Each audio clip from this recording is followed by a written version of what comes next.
I'm Melissa Shanahan, and this is the Velocity Work Podcast, episode number 117.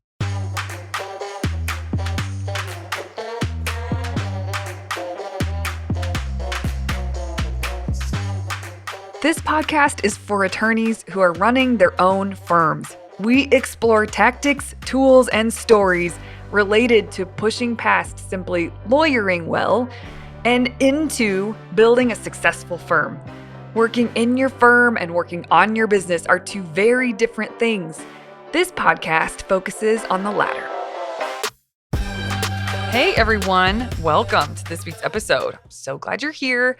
I hope you're enjoying this new cadence we have with Tuesdays is the normal podcast, Thursdays drops an interview that I've done because we started a new live web show, Velocity Work Live, and it's only interviews there, and it's about business owners and entrepreneurs, but it is not about their businesses. It's about the human behind the business. It's so much fun. It's one of my favorite things that we're doing right now. So you will get the audio feed of that drops every Thursday now on the podcast. And we'll see how long this will go. I just did a podcast on certainty. There's a lot of uncertainty with this. There's so much prep that goes into each episode, just on the back end of things. And then it takes a lot of extra time. And I wasn't sure how this was going to look. Not a reason not to do something, right? So if I was picking the path of certainty, these episodes never would have seen the light of day. But that's not the game we're playing. The game we're playing is make a decision, you go all in on it, and we will see how we land, right? And so far, so good. I think this is a really good move for you all. I get really great feedback about it, and I am enjoying it immensely. So good stuff. Hope you are enjoying those. Today on the podcast, we are going to have a conversation about daily huddles, and we're going to redefine a daily huddle because it's not the huddle itself that's important. It's what comes out of the huddle that's important. And so there are different ways to get the optimal result. That's really the point of a huddle. And we're going to talk through some of that. In my consulting firm days, I would have to shadow huddles. I would have to watch team do their huddle and basically audit it and retrain them on how to have a better huddle. And it was so fun to do that part because most of the time they sucked. The huddles were just a waste of time. And it wasn't hard to make them really useful and effective and sort of bring it up a notch, right? So I'm used to having to audit teams and really help train them on how to have an effective huddle. The point of a huddle is to make the day a win and for accountability purposes. At its core, that is the whole point. And so as time's gone on, when I was talking about my consulting firm days, so when I was actually training teams, that was about 5-6 years ago was the last time I was doing that. A lot has changed in 5 and 6 years. Now, so many people work remotely. Not everybody's in the office and can have a huddle. So what do, right? It's almost like if that's the way you're used to thinking about, well, that's how we do it. And if we can't do it in person, then how can we really do it? No, you're missing an opportunity here. I want you to think about this more as a daily coming together to make the day a win and for accountability. So in a traditional huddle, if you're all in the same working space, then yes, you can get together, but there's a few things to abide by. If you're going to come together in a small meeting, it should be 5 minutes or less. Everybody should have to speak at the meeting. It should be quick per person. And they are to say 3 things. The first is they're going to report on yesterday. Did they get done what they said they were going to get done? The second thing is what priorities there are for today, like what's going to get done today. And the last thing is any barriers that they can foresee to getting those things done. The next day they show up, they report in on did they or did they not get the stuff done yesterday. Then they say what they're going to get done today and then barriers, right? So that is it. Now, there are things you can add in that I do recommend adding in. I mean, that's the core of the huddle, but there needs to be a positive tone. You guys are coming together to hit the day. Start the day off on the right tone. So making it a positive is important. So if everybody's dragging their feet in there and sort of has a, I don't want to be there energy, no, that is not how this gets to go.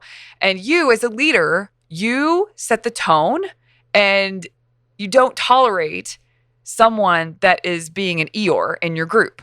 So doesn't mean you have to be jumping off the walls excited, but just grounded and ready for the day. A smile on your face goes a long way. Most groups will bring something positive to the meeting. And sometimes it's something funny. Sometimes it's a short video that's inspiring, but they do have a quick positive for the group. Some teams take turns where every person a different day brings something positive that they wanted to share. Some teams give shout outs at the beginning, which I love this. So they give a shout out to one another or maybe highlight a really great client review, but they start on a positive note just as you're coming together.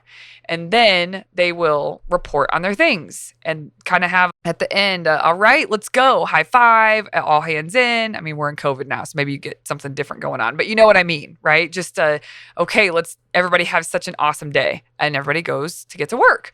So that's a traditional sense. That's a good, solid huddle. When I used to evaluate huddles, normally what would happen is that everybody would come in the room, the energy was low, and they would be looking at the software, like what's going on at certain different things. And they're like, well, Mrs. Jones says X, Y, and Z. It's like stuff that everybody can see or know. Why are we covering this stuff? Like the stuff that they were covering was easy to just communicate throughout the day. There wasn't any accountability for anything. It was just kind of pointing out what's going on, state of the union for the day, right? And that is not what this is. And they would last like 15, 20 minutes. Everybody walked away low energy, kind of ho-hum. No clear statements about what was going to get done that day. They would just kind of go off into their own land and start working. I mean, that's a waste of time. I can see why people didn't want to be there. They could have spent 20 minutes more at home if that's what they were going to show up for. Like, who wants to show up for that? And especially the owners. The owners were so frustrated because they knew that these should be better. They weren't sure how to get them better. They were sick of the attitude, but also they kind of were partaking as well, right? And so it was just this hot mess. And so I would lay the ground rules and I would say, listen, this is all you need. This is all you need. You have to come prepared to the meeting to be able to state a few things. Here's what they are. You need to decide what you guys are going to do to set a positive tone for the day and end really sending each other off into their own working environments as let's go. All right. 1, 2, 3. I have one client that what they say is head in the game. So it's almost like, okay, head in the game on 3. So just find what works and makes sense for your firm. Now, in the positive side, I mentioned a couple of general ideas, but just to give you a couple of specific ideas that other people have done. Some will have every good review that comes through, they will print out and fold up and put into a jar. And at the huddle in the mornings, they'll pull out a review, like once a week, maybe they'll do this. They'll pull out a review from the jar and read it and share what the good review was. And it's great, right? That's a really positive note. It kind of keeps you connected with what you're doing and how you're serving clients. Another is I mentioned shout outs. So every day someone gives a shout out to someone else and they leave it open. It seems like most of the time it's just pretty organic where everybody comes to huddle. Does anybody have any shout outs? And then someone will pipe up and say, yesterday I needed help with X, Y, and Z, and Sheila just knocked it out of the park. Now I've learned something new. I've got it from here forward. And you give a shout out to a team member or a shout out to a team member on how they dealt with a client, how they handled the situation. So there's just shout outs to show one another that you appreciate one another. You notice the good things that each of you are up to. So that can be a really great way to start on a positive. So hopefully that gives you a couple of ideas that you can run with. Now let's talk about if you are remote. So this is very different. And this, I think, is when people who were trying to do a daily huddle and then COVID happened. So now there's a lot more remote work happening and they just kind of gave up. Well, listen, you have options. Remember, the whole point of this concept of a daily huddle is to make the day a win and to foster a culture of accountability. Something that we've been doing for a long time in Velocity Work is team members will fill out what we call a daily wrap. So you probably know by now, I teach a process called Monday Map, Friday Wrap, which is a way to plan your week really strong and then evaluate yourself at the end of the week. And so it just made sense for us to call it daily wrap. And here's what we call a daily wrap. It's when you're wrapping your day. With remote work, it seemed to make more sense at the end of the day to communicate what's gotten done and what's the focus for tomorrow because of time zone differences. People jump in at different points at the beginning of the day. So I would rather know, and I think it's more useful for the team to see, this is what got done. This is what I'm planning to do tomorrow. So for us, that's worked for a really long time. So at the end of every day, there is a prompt in Slack set up. You can set reminders in Slack that automatically post into channels. So there's a reminder, and we have like an emoji fist bump, and it says done today. And they list the results that they created that day.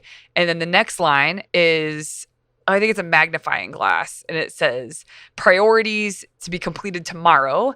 And then they fill in what the priorities are for tomorrow. And then there's another fun emoji, and it says barriers. I think it looks like a roadblock. Barriers foreseen.